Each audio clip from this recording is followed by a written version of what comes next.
وَلَقَدْ يَسَّرْنَا الْقُرْآنَ لِلذِّكْرِ فَهَلْ مِن مُّدَّكِرٍ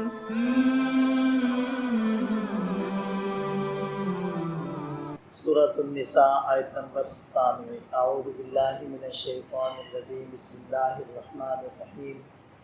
ان الذین توفاهم الملائکۃ ظالمی انفسهم قالوا فیم کنتم قالوا كنا مستضعفین فی الارض قالوا الم تکن ارض اللہ واسعۃ فتہاجروا فیہا فاولئک مأواہم جہنم وساءت مصیرا۔ اس پورے رکوع کے اندر ہجرت سے متعلق احکامات مذکور ہیں۔ یہ بات پہلے بھی عرض کی تھی کہ جب مکہ سے مدینہ ہجرت کا حکم ہوا تو یہ ہجرت فرض تھی، اور اسلام اور کفر کے مابین ایک امتیاز تھا۔ یہ حکم اس درجے کا تھا کہ جو ہجرت کر رہا ہے وہ مسلمان ہے، اور جو ہجرت بغیر کسی عذر کے نہیں کر رہا وہ کافر ہے۔ پھر وہ بعد میں یہ حکم منسوخ ہو گیا تھا ہجرت والا، جب اس کی ضرورت باقی نہیں رہی تھی، لیکن اس وقت اس کی نوعیت اسلام اور کفر کے مابین فرق کی تھی، اس لیے ان آیات کے اندر وہی انداز اختیار کیا گیا ہے۔ لہذا ارشاد فرمایا ان الذین توفاهم الملائکہ، یقیناً وہ لوگ کہ فرشتے جن کی جان نکالیں گے، ظالمی انفسہم، اس حال میں کہ وہ اپنے اوپر ظلم کر رہے ہوں گے۔ اور یہاں ظلم سے مراد قرآن پاک میں جہاں بھی اپنے اوپر ظلم کرنا یہ اصطلاح استعمال ہوتی ہے، اس سے مراد ہوتا ہے گناہ کرنا، کیونکہ گناہ کر کے انسان اپنے اوپر ہی ظلم کر رہا ہوتا ہے۔ لوہے کے ناخنوں سے اپنا جسم خارش کر رہا ہے، اپنا نقصان کر رہا ہے، تو گناہ کی کیفیت تو یہی ہے۔ اور یہاں گناہ سے مراد خاص گناہ ہے، اور وہ ہے ہجرت نہ کرنا۔ تو فرمایا کہ جب ان کی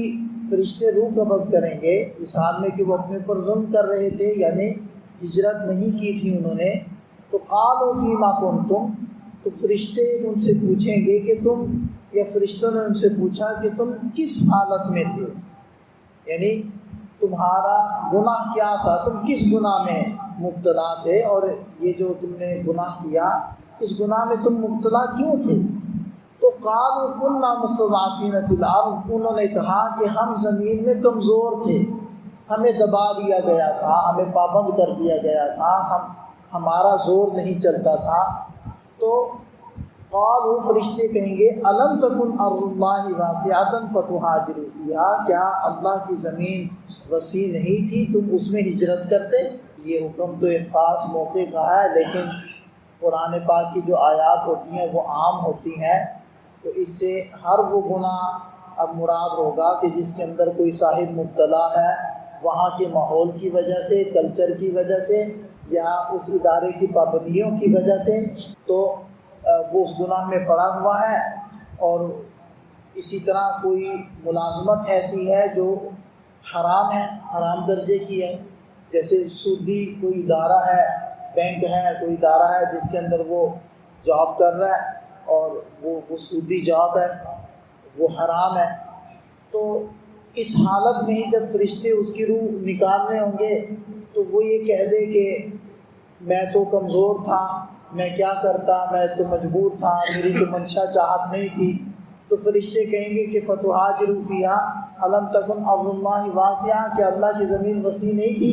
بس یہی ایک سبب رہ گیا تھا کمانے کا، کیا اور اسباب ختم ہو گئے تھے، تم نے کوشش کی؟ اس لیے علماء فرماتے ہیں کہ جو انجانے میں کسی ایسے حرام کے گناہ میں مرتکب ہو رہا ہے، یعنی نوکری کر رہا ہے اور اس کو ساتھ ساتھ حرام کا گناہ کرنا پڑ رہا ہے، اس کو چاہیے کہ وہ کوئی ایسی حلال نوکری اس طرح تلاش کرے جیسے بے روزگار تلاش کرتے ہیں۔ ہاں، فوری اس کو چھوڑنے کا مشورہ اس لیے نہیں دیتے کہ کہیں ایسا نہ ہو کہ اس سے بھی بڑا گناہ کر بیٹھے، ایمان کمزور ہے اور اتنی وسعت، اتنی طاقت نہیں ہے انسان کے اندر کہ وہ اللہ کی آزمائش پر پورا اتر سکے، پورا اتر آئے کہ وہ اس نوکری کو چھوڑ دے یہ کہہ کر کہ اس کے اندر تو حرام کا ارتکاب کرنا پڑ رہا ہے، اور پھر وہ نوکری تلاش کرے، وہ جلدی ملے نہ، اس میں تاخیر ہو جائے، تو کہیں وہ یہ نہ کہہ بیٹھے کہ دیکھو یہ تو اللہ تعالیٰ نے نعوذ باللہ کوئی بھی کلمہ کفر وہ بول دے کہ میرے ساتھ یہ تو زیادتی کی ہے، اللہ تعالیٰ نے، میں نے وہ بھی چھوڑ دیا، میں نے تو اس کو حکم پورا کیا ہے لیکن مجھے بدلے میں کچھ نہیں ملا وغیرہ وغیرہ، تو وہ پہلے تو گناہ کبیرہ کر رہا تھا، بعد میں کہیں کفر نہ کر بیٹھے۔ حدیث پاک میں ہے کہ کانا یکون الفقر کفرا، بعض دفعہ ایسا بھی ہوتا ہے کہ انسان کا فقر کفر بن جاتا ہے، تو اس لیے پھر علماء مشورہ دے دیتے ہیں، مسئلہ نہیں بتاتے،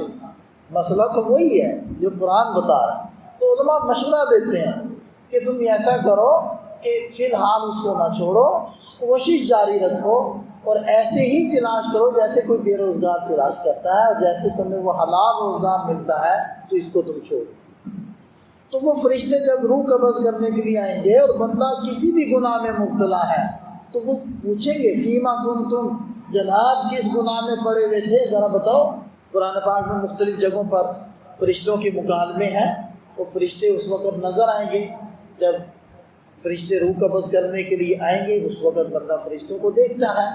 اور پھر اس جہان میں جب شفٹ ہو جائے گا، منتقل ہو جائے گا تو فرشتوں کو دیکھے گا، اس جہان میں نہیں دیکھ پاتا۔ بہت سارے ایسے واقعات بھی ہیں کہ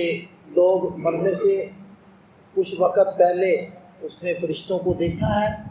اور بتایا بھی ہے، یہ بھی اس کو موقع مل گیا بتانے کا، ایسے واقعات بھی ہیں۔ تو ارشاد فرمایا کہ وہ فرشتے کہیں گے کہ بھئی اللہ کی زمین وسیع تھی، بھئی ہجرت کر لیتے، اور ہجرت کا معنی ہوتا ہے چھوڑنا۔ اب یہاں تو ایک خاص اصطلاح مراد ہے کہ اللہ کے لیے اس کے دین کے حکم کو پورا کرنے کے لیے اپنے علاقے کو چھوڑنا، یہ ہجرت ہے۔ بھی مکہ میں تمہیں عبادت نہیں کرنے دے رہے تو تم چھوڑ دو اس علاقے کو، تو اب بھی یہ حکم باقی ہے، کسی جگہ اگر کوئی عبادت نہیں کرنے دے رہے تو تم علاقہ بدلو۔ لہذا ہندوستان کو چھوڑ کر، بھارت کو چھوڑ کر جب پاکستان کی طرف لوگ آئے تھے تو ظاہری بات ہے خالصتاً یہی نیت تھی کہ ہمیں کھل کر اسلام کے اوپر عمل نہیں کرنے دیا جا رہا، تو لہذا وہ بھی سارے مہاجرین ہیں۔ اسی طرح یہ ہجرت سے ہے، اس کا معنی ہوتا ہے چھوڑ دینا، تو گناہ کے چھوڑنے کو بھی ہجرت ہی گئی۔ ہجرت کی ایک صورت، پہلی صورت تو ختم ہوگی کہ اللہ کے احکام کو پورا کرنے کے لیے علاقے کو چھوڑنا، اب بھی وہ اجتماعی طور پر تو ختم ہے، انفرادی طور پر باقی ہے کہ کسی کو انفرادی طور پر ایسی صورتحال کسی علاقے میں پیش آ جائے، ورنہ تو غیر مسلم ممالک میں بھی کوئی رکاوٹ نہیں ہے، مساجد موجود ہیں، مدارس موجود ہیں، مسلمانوں کو پوری طریقے سے آزادی ہے اپنے دین پر عمل کرنے کی، کوئی شخصی مسئلہ ہو سکتا ہے، اجتماعی طور پر نہیں ہے کہ پابندی ہو۔ لیکن اجتماعی طور پر ہجرت کا جو دوسرا معنی ہے یعنی گناہ کو چھوڑنا، اس کے اوپر تو عمل کرنا ہے، تو ہر ایک نے عمل کرنا ہے، ہر علاقے میں عمل کرنا ہے، ہر حالت میں عمل کرنا ہے۔ تو کوئی گناہ میں مبتلا ہوگا، فرشتے کہیں گے کہ فیما کنتم، جناب کس گناہ میں پڑے ہوئے تھے، اگر تمہیں وہاں کوئی مشکل تھی تو تم کیا تمہارے پاس یہ اختیار نہیں تھا کہ تم اس گناہ کو چھوڑ دیتے؟ فَأُولَٰئِکَ مَأْوَاهُمْ جَهَنَّمُ، تو یہ ایسے لوگوں کا ٹھکانہ جہنم ہے، وَسَاءَتْ مَصِیرًا، کیا ہی بری لوٹنے کی وہ جگہ ہے، برا ٹھکانہ ہے جہنم۔ جس کو اللہ تعالیٰ برا کہتے ہیں تو وہ کتنا برا ٹھکانہ ہے، اس کو اللہ تعالیٰ کہیں گے کہ بہت برا ہے، بہت برا ہے۔ جتنا بڑا ہوگا وہ اس کو برا کہہ رہا ہے تو اس کی برائی اتنی بڑی ہے نا۔ پھر الا المستضعفین، مگر جو کمزور تھے حقیقت میں، من الرجال، مردوں میں سے، ایسے بھی تھے تو صحابہ کہ جن کو پابند حاصل کر دیا گیا تھا، کہ بیڑی لگا دی گئی تھی، باندھ دیا گیا تھا کہ تم نہیں جا سکتے۔ والنساء، عورتیں ایسی ہیں کہ کوئی ساتھ دینے والا نہیں، عورت تو بیچاری اکیلی سفر بھی نہیں کر سکتی۔ والولدان، بچے ہیں، اور اس زمانے میں کون سا کہ باقاعدہ سڑکیں تھیں، بھی سڑک پہ لگ جاؤ، پیدل بھی چلو گے تو پہنچ جاؤ گے۔ اس وقت تو بس ایسے ہی ہوتا تھا کہ کوئی رہبر ہو وہ بتا دے تو بتا دے، ورنہ اگر کوئی بندہ مستقل آنے جانے والا نہیں ہوتا تھا تو وہ اس راستے پر نہیں رہ سکتا تھا۔ لیکن تھوڑا سا اس نے چند ڈگری کا وہ اس کا فرق لگنا اور وہ آہستہ آہستہ آہستہ وہ کلومیٹروں میں اور پھر یہاں تک کہ جہت کا ہی فرق پڑ جاتا، بندہ گم ہو جاتا تھا۔ تو ان کو اجازت ملی جو مجبور تھے، لا یستطیعون حیلا، جو کوئی تدبیر نہیں کر سکتے تھے، ولا یہتدون سبیلا، اور راستے کی رہنمائی نہیں پا سکتے تھے، واولئک عسى اللہ ان یعفو عنہم، یہ وہ لوگ ہیں کہ امید ہے کہ اللہ تعالیٰ ان کو معاف کر دیں گے۔ اور امید کا لفظ جب اللہ تعالیٰ اپنے لیے استعمال کریں تو اس سے مراد یقین ہوتا ہے۔ یہ بادشاہانہ خطاب ہے، یہ ایک شاہانہ خطاب ہوتا ہے، جیسے بادشاہ کہتا ہے کہ تم یہ بات کرو، یہ اس بات پر عمل کرو، ہماری بات مانو، امید ہے کہ پھر ہم آپ کے اوپر یہ احسان کر دیں گے۔ تو یہ شاہانہ خطاب ہے، اللہ تعالیٰ کی طرف سے امید کا مطلب ہے یقین۔ وَكَانَ اللَّهُ عَفُوًّا غَفُورًا، اور اللہ تعالیٰ بخشنے والے مہربان ہیں۔ وَمَن يُهَاجِرْ فِي سَبِيلِ اللَّهِ، جو اللہ کے راستے میں ہجرت کرے، یجد فی الارض، وہ پائے گا زمین میں مراغماً کثیرا، بہت زیادہ کشادگی، وسع اور وسعت پائے گا۔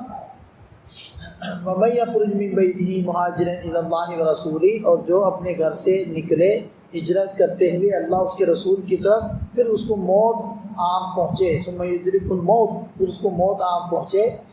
یعنی راستے میں ہی اس کی وفات ہو گئی، فقط وقع اجرہ علی اللہ، اس کا اجر اللہ تعالیٰ کے ذمہ ہے، وکان اللہ غفور رحیمہ، اللہ تعالیٰ بخشنے والے مہربان ہے۔